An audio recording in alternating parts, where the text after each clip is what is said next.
clouds parted over the Isles of Boreas. It was time to choose. The rebellion was in trouble. Ravens were scouting for the secret rebel base. They needed a game changer. Pieces of the Sky Ripper had surfaced. Renardo knew that using it could go catastrophically wrong, but he was sure he could figure out how to use it safely. Also, a temple had risen out of empty desert. The Iblis Stone was hidden there. It was a dangerous artifact. It could corrupt its user into a bloodthirsty monster. Maybe he could find a way to use it, to take its power without surrendering to its wickedness. And also, his old friend Lapino needed rescuing. Of course, Renardo had a pretty strong suspicion that Lapino had betrayed the rebellion, and he had a gut feeling that he needed to use that to his advantage. The island was windswept desert. No one went there except ostriches and ostrich hunters. The Iblis Stone. It would whisper promises in his ear, offer him power for blood. But this time, Renardo was sure he could master it. And so, Renardo went ostrich hunting.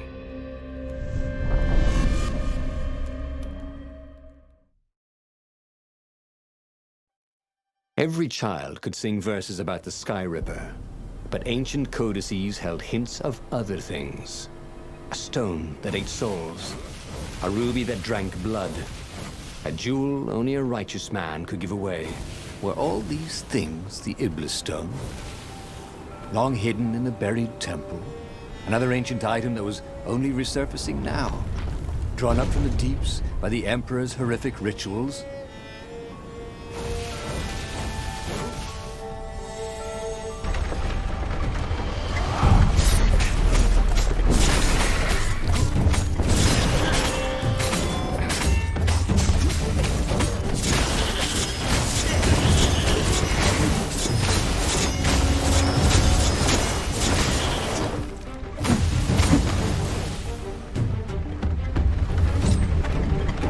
Ravens were already here, cawing in frustration.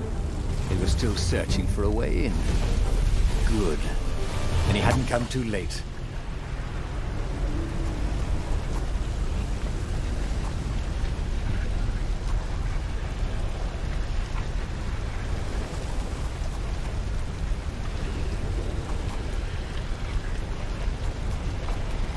Every day he was getting better and better.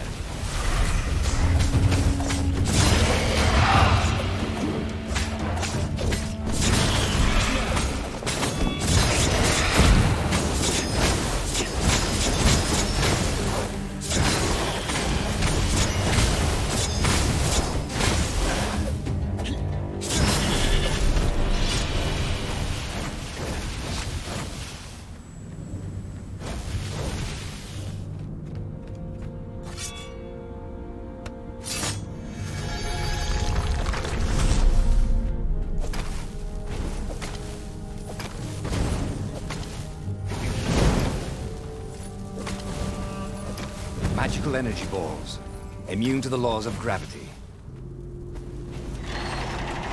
There had to be some way to use the Iblis Stone. It was old, wasn't it? People are so much cleverer now. And Renardo was pretty sure he was cleverer than most people.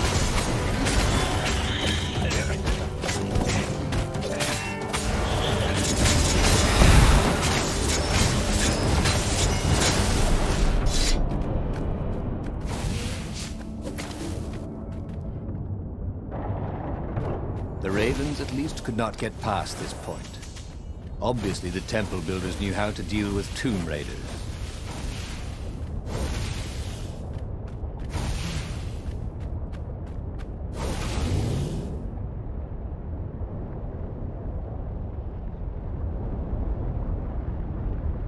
This wasn't actually such a hard puzzle, come to think of it.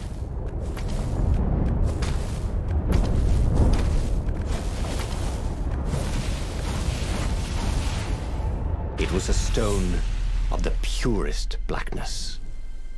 It reflected no light, like a void made solid. Nervous, he picked it up.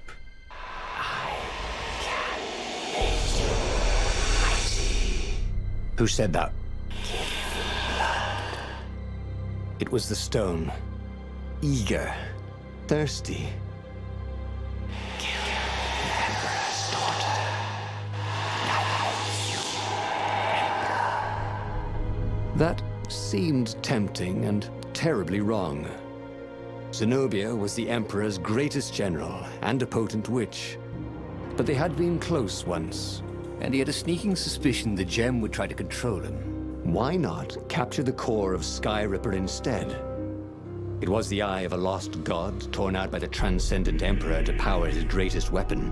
What's the core? Said the stone anxiously.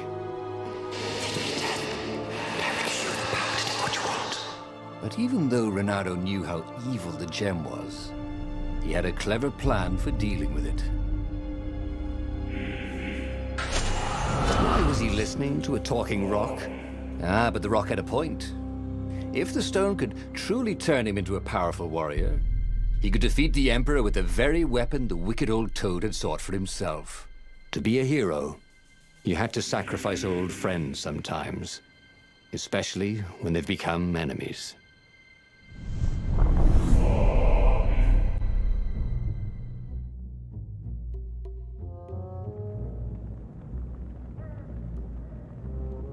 As he placed the impossibly black crystal in his gauntlet, Renato had a sudden vision.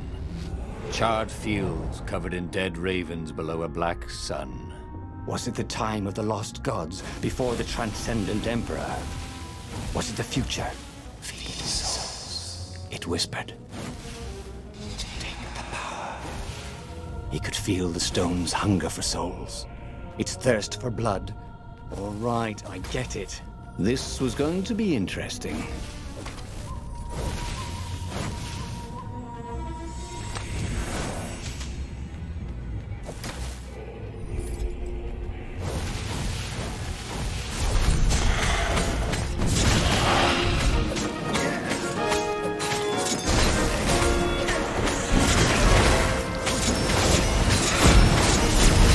The ravens on Zenobia's island were no match for Renato. They screamed as the stones sucked out their souls. And with each death, he felt stronger. Take the power. The stone told him.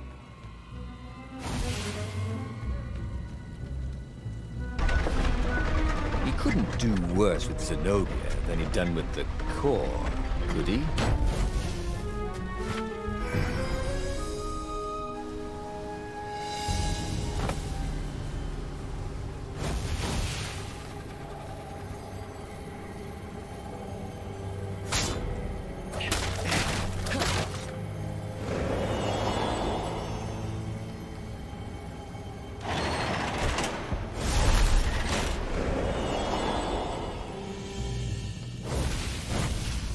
Zenobia was waiting for Renato. She was alone, confident as always. Fire danced at the tips of her claws. Are you here to surrender? She seemed as cocksure as he felt. But she didn't know he had the stone. And I've missed you too, love. He chuckled. She spotted the stone and bolted without another word.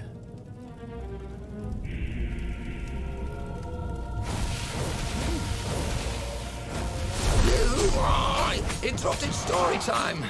Caught the lead raven. Now we'll never find out how it ended.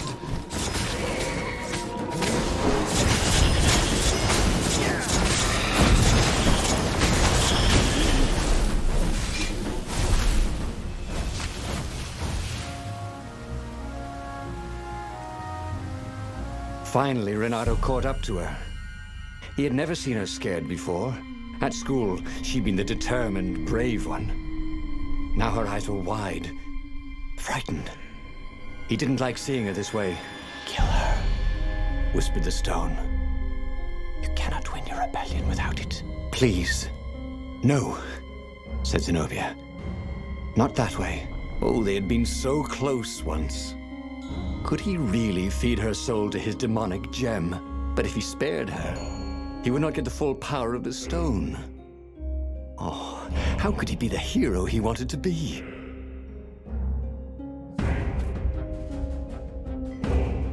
Reynardo hesitated. Zenobia was his greatest enemy. She was the Emperor's daughter and his greatest general, and the single person Reynardo least wanted to remove from this world, especially that way. She was holding her arms out before her, hands fluttering, fending him off with hopeless urgency. Nope. She was weaving a spell. He couldn't move. "This thing is evil," she said. She slid the Iblis stone out of its slot in his gauntlet and slipped it into a bag. "Maybe we can learn from it." She eyed him with a strange, wry, apologetic look. "I missed you too." And before he could move again, she was gone. Learn from the Iblis stone? What did that mean? Would she take it to the palace or to the observatory on the Nexus? If she thought it was evil, she wouldn't want it in the palace. And, after all, it was evil, wasn't it? Maybe I can outrace her to the observatory, thought Reynardo. Cats can run faster, but foxes can run longer.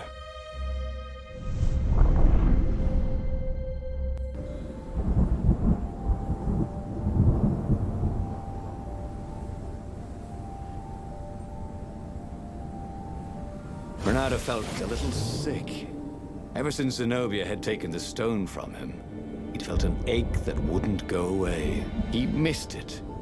He wanted it back. He needed it back. Why hadn't he killed her when he had the chance? She was the enemy. He hadn't even seen her in 14 years. Why had he hesitated? You're a sucker for an empowered woman. Reynardo kicked himself. Don't make that mistake again.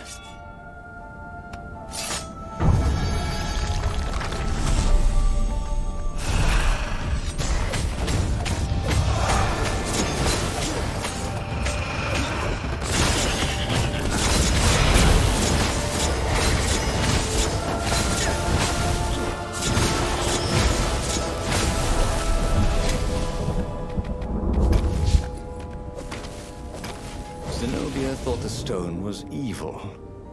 Was it? Well, yes, but he still longed to have it back. He'd felt so good killing ravens with it, and yet he'd felt unclean ever since he'd touched it. She confused him. She'd made him want to be a better fox, and then she'd abandoned him, never telling him she was the Emperor's daughter, never contacting him since. Well, who was she to tell him the stone was evil? A cannon trap. Who kept these things loaded anyway?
The scientist's toes were pointing arcane instruments at the stone and looking at it through prisms and reflections.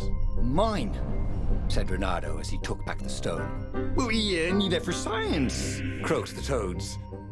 So he killed them. He felt better immediately. Smarter, too. "I thought you'd never come for me," whispered the stone. Then, a far-speaker toad croaked in something like Zenobia's voice. "Reynardo, leave the stone with the toads. It will swallow your soul. You'll kill everyone you love." That did seem vaguely familiar. But Reynardo had an army to lead, an empire to bring down.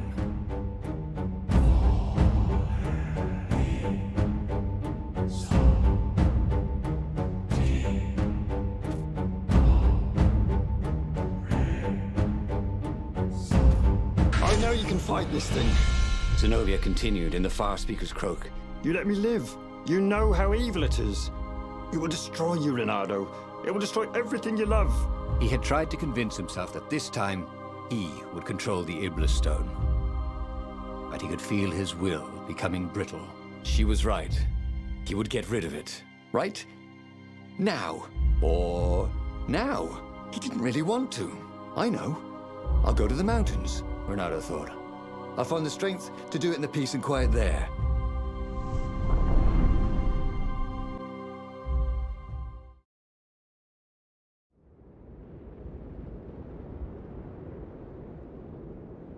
As the Farfarer landed at the foot of the mountains, Reynardo was surprised to find Lapino there. What are you doing here? Oh, you wouldn't believe it. I was stowed away on an Imperial courier ship, dressed up as a combat nurse carrying a general's beak transplant.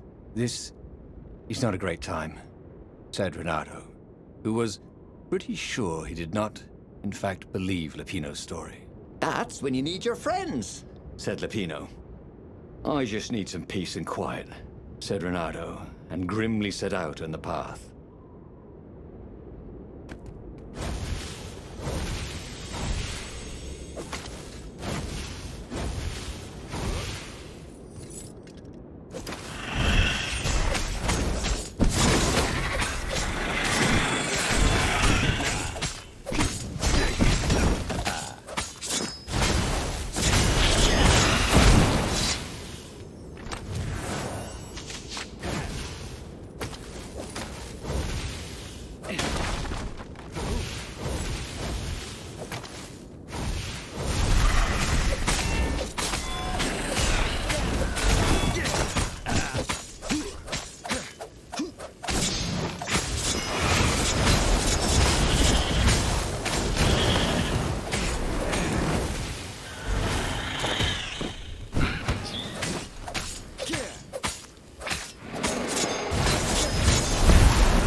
Reynardo told his friend how he had slaughtered the toads, and how he had nearly slain Zenobia.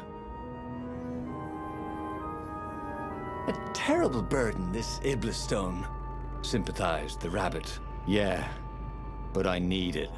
For the rebellion. Do you now? You know, you were a pretty fine fighter before you were wielding a demonic decoration. Oddly, the sword wasn't whispering at him to kill Lapino. Up ahead in the mountains, there was a peaceful spot. If he could rid himself of his burden anywhere, it was there.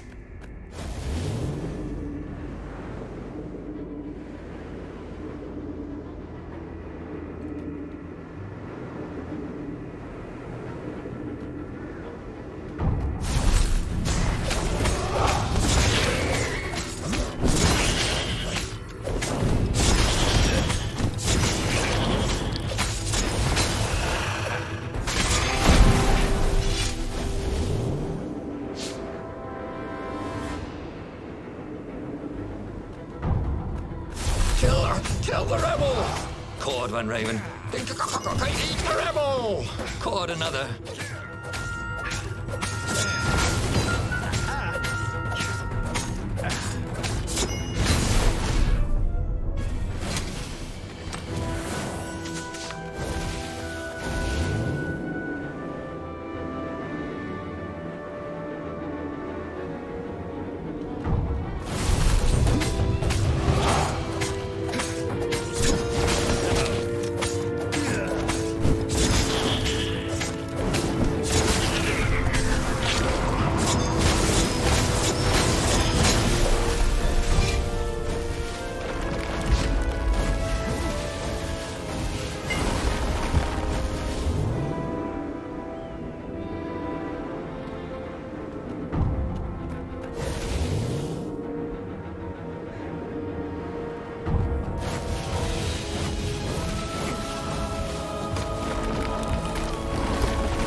Reynardo thought he would make a difference, snatching the Iblis stone before the Emperor could get it.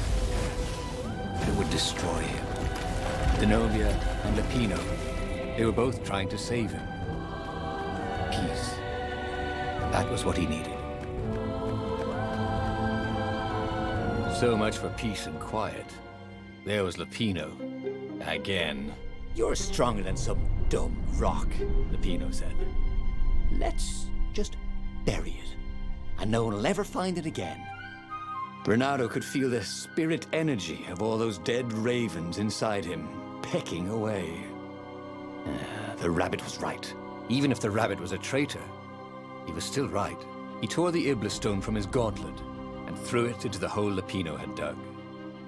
The stone was silent, probably sulking. Now whoop those Imperials, said Lupino. Are you coming? Ah, no, I can't come with you. It's my old injury, you know. Recently, it's been acting up terrible. I'd be no use to you at all. So Reynardo boarded the Farfarer alone. Reynardo felt lonely on board the Farfarer. How could his old friend Lupino, miraculously escaped from the Empire, leave him to face the final battle alone? Well, he'd abandoned Lupino before, hadn't he? It was only fair. And of course he felt lonely.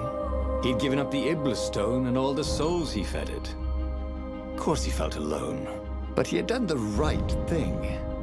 It had been hard to do, but there was no better feeling than that. Zenobia would be so proud of him.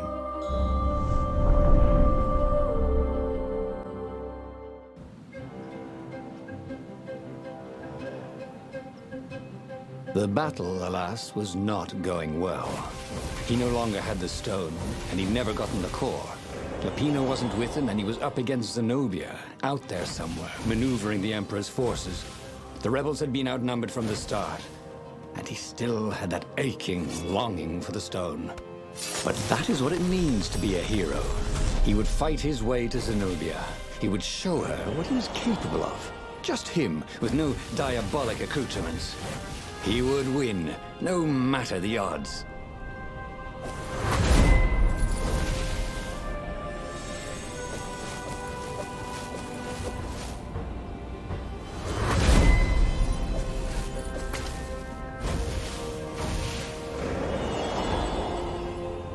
Yes, that was it. Pirouette, slash, parry, dodge. Reynardo had never done such good work in a fight. He wished the poets were on to sing of his exploits for his old age. Maybe he wouldn't have to kill Zenobia. Maybe he could defeat her and take her prisoner. Then he could turn the tide against the Emperor. If she wasn't crowned princess, once this was all over, she'd have more time for him, right?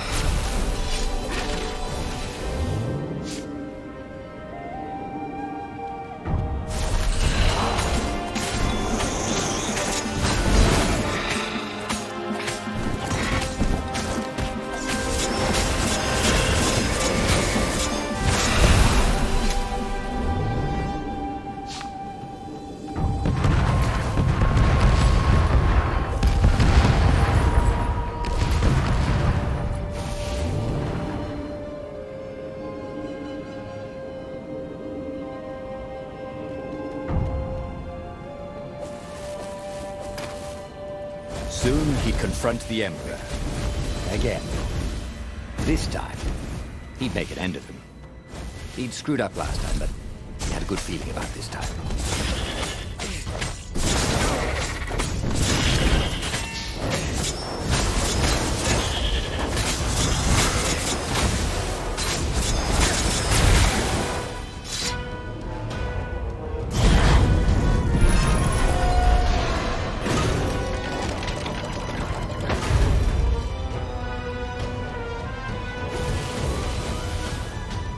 By some miracle, Reynardo fought his way to the Emperor's ship.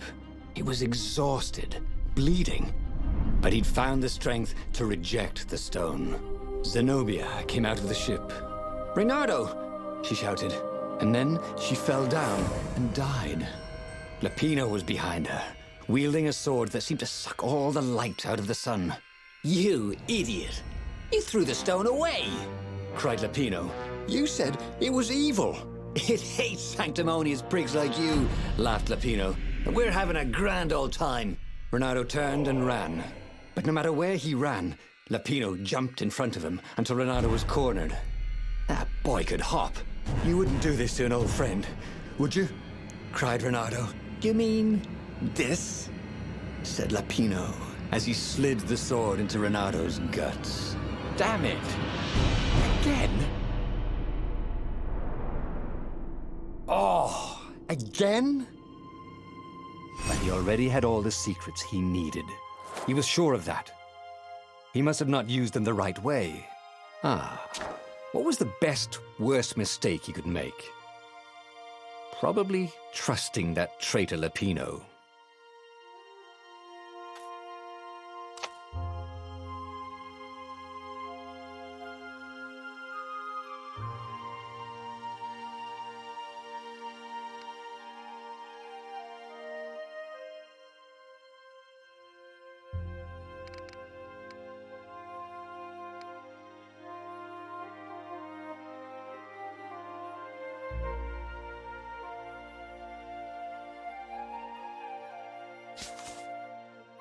The book's pages fluttered to the beginning once again.